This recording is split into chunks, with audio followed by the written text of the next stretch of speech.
Assalamualaikum warahmatullahi wabarakatuh. Salam dan bahagia Bapak Ibu Guru hebat.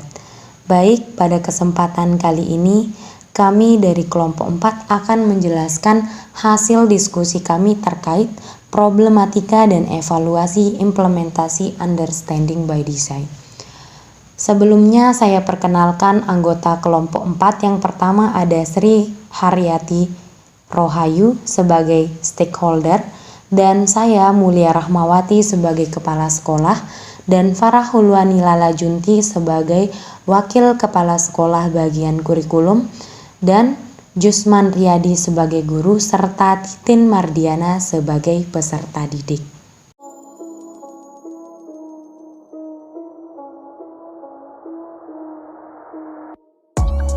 Sebelum kita masuk ke problematika dan evaluasi pada Understanding by Design, pertama-tama saya akan menjelaskan terkait Understanding by Design yang merupakan paradigma pendidikan yang menyarankan merancang kurikulum secara terbalik atau backward design, serta dapat mengarah pada pengembangan pemahaman peserta didik yang lebih mendalam.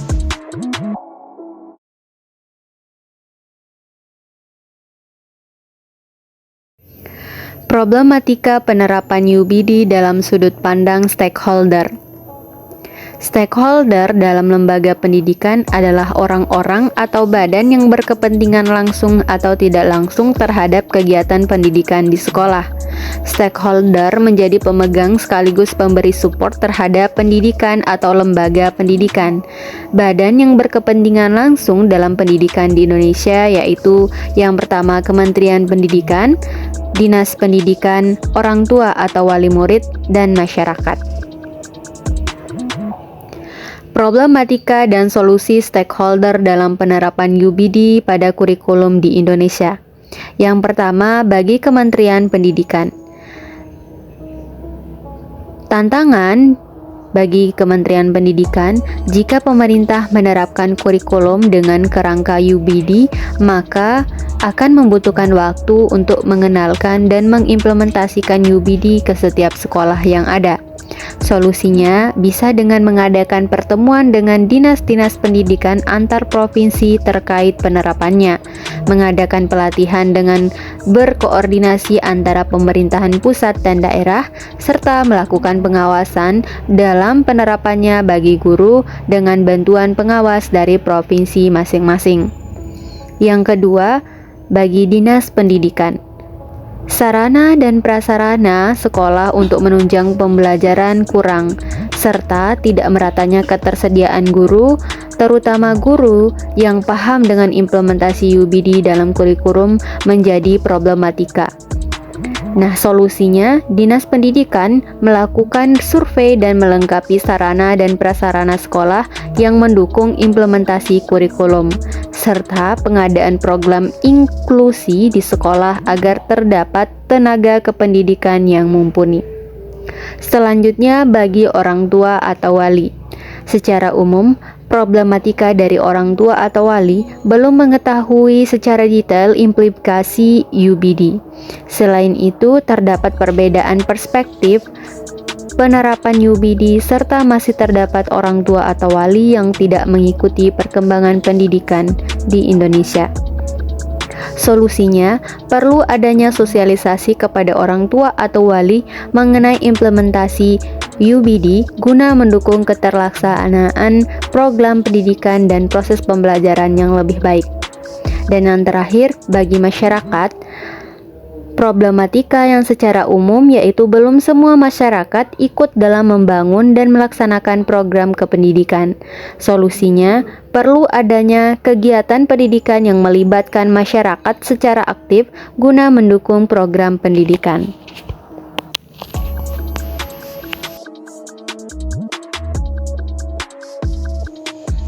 Selanjutnya saya akan menjelaskan problematika penerapan Understanding by Design dari sudut pandang sebagai kepala sekolah. Nah, apa saja yang akan ditemukan oleh kepala sekolah jika menerapkan kurikulum Understanding by Design? Yang pertama adalah Kepala sekolah kesulitan membimbing guru untuk meningkatkan profesionalisme dalam menerapkan UBD dalam pembelajaran. Hal ini terjadi karena belum adanya sekolah-sekolah yang menerapkan kurikulum ini. Sedangkan yang kedua, kepala sekolah memiliki permasalahan pendidikan yang luas, tugas yang kompleks, dan keterbatasan waktu dalam memonitoring dan mengevaluasi perencanaan dan pelaksanaan pembelajaran yang sesuai dengan kurikulum Understanding by Design.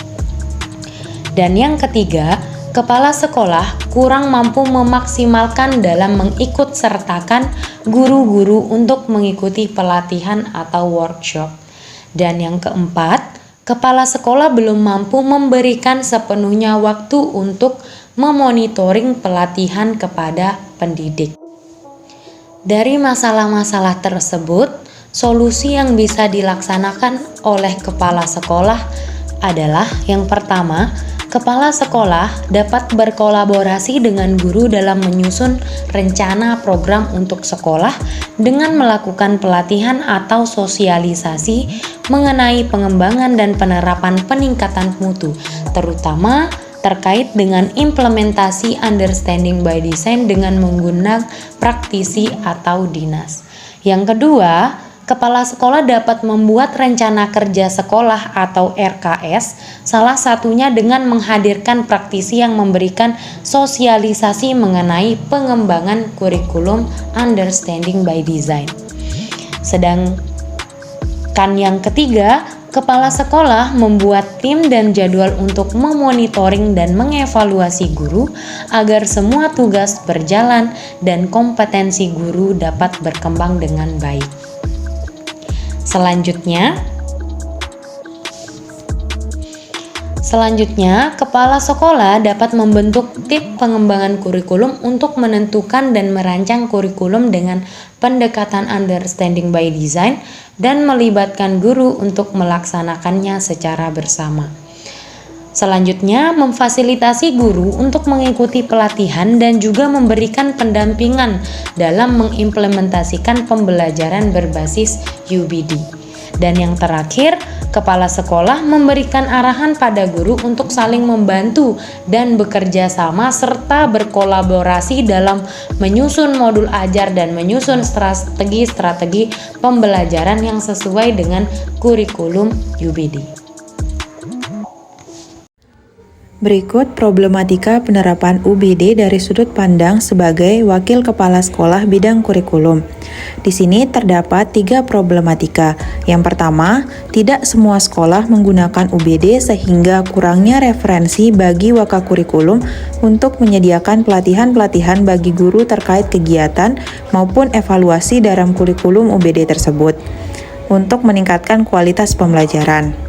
Problematika yang kedua, yaitu wakakurikulum perlu memberikan pelatihan kepada guru mengenai variasi metode dan media yang disesuaikan dengan karakteristik peserta didik, tujuan pembelajaran, dan alur UBD. Problematika yang ketiga, yaitu menyediakan bank soal sebagai referensi asesmen untuk guru yang disesuaikan dengan tujuan pembelajaran. Kemudian solusi yang kami tawarkan yaitu wakakurikulum sebaiknya berkoordinasi dengan kepala sekolah untuk mendapatkan solusi terbaik dari permasalahan-permasalahan tersebut. Misalnya, wakakurikulum bisa mengikuti berbagai seminar atau pelatihan yang sudah direkomendasikan kepala sekolah tentang kurikulum yang berpedoman pada UBD ini. Sehingga nantinya wakakurikulum juga bisa mensosialisasikan hasil seminarnya kepada guru-guru tentang kurikulum berbasis UBD tersebut. Baik, selanjutnya saya akan memaparkan problematika penerapan UBD dari sudut pandang sebagai guru. Berikut beberapa problematika menurut kami jika kita menerapkan UBD dan kita berperan sebagai guru. Pertama yaitu pada setiap mata pelajaran terdapat banyak konten. Pengajaran kepada peserta didik harus dilakukan secara langsung pada praktik lapangan. Solusinya yaitu Guru harus bisa menguasai setiap konten pada mata pelajaran yang diampu termasuk praktiknya. Selanjutnya yang kedua yaitu dalam UBD untuk mencapai ketercapaian tujuan pembelajaran biasanya membutuhkan waktu yang lama. Sehingga solusinya yaitu guru harus memiliki kemampuan yang lebih untuk menerapkan desain UBD dengan sistematis dan sesuai pedoman. Selanjutnya, yang ketiga yaitu adanya keterbatasan sumber yang terdapat dalam buku yang disediakan pemerintah, membuat guru harus melakukan pengembangan perangkat pembelajaran sesuai dengan kebutuhan peserta didik agar tujuan penerapan UBD dapat terlaksana. Solusinya yaitu guru sebaiknya selalu melakukan diskusi dengan sesama rekan guru yang menerapkan desain UBD dan memperbanyak referensi lain melalui internet misalnya. Selanjutnya akan dijelaskan mengenai problematika penerapan UBD dari sudut pandang sebagai peserta didik. Salah satu permasalahan yang dialami peserta didik dalam penerapan understanding by design, contohnya yaitu problematika yang pertama beserta solusinya. Problematika yang pertama yaitu peserta didik tidak memahami arah dan tujuan pembelajaran yang akan dilakukan, sehingga solusi yang ditawarkan adalah dengan merancang tujuan dan menentukan strategi agar tujuan dapat tercapai. Menurut Asy'ari tahun 2014 mengatakan bahwa dalam membuat rancangan tujuan pembelajaran harus dibuat secara rinci. Jika peserta didik diminta membaca, maka guru harus memperjelas apa yang harus dibaca, bagaimana membacanya, apa yang harus dihasilkan dari kegiatan membaca tersebut. Kemudian, kemungkinan bantuan apa saja yang harus diberikan agar maksimal hasil membacanya, bagaimana cara membagikan apa yang sudah dipahami dari bacaan tersebut, dan lain sebagainya. Problematika yang kedua yang dihadapi oleh peserta didik yaitu UBD merupakan suatu hal baru bagi peserta didik dalam pembelajarannya, serta peserta didik dituntut untuk mampu mentransfer apa yang sudah mereka pelajari, sehingga solusi yang kami tawarkan yaitu peserta didik harus memahami secara mendalam materi yang akan mereka pelajari.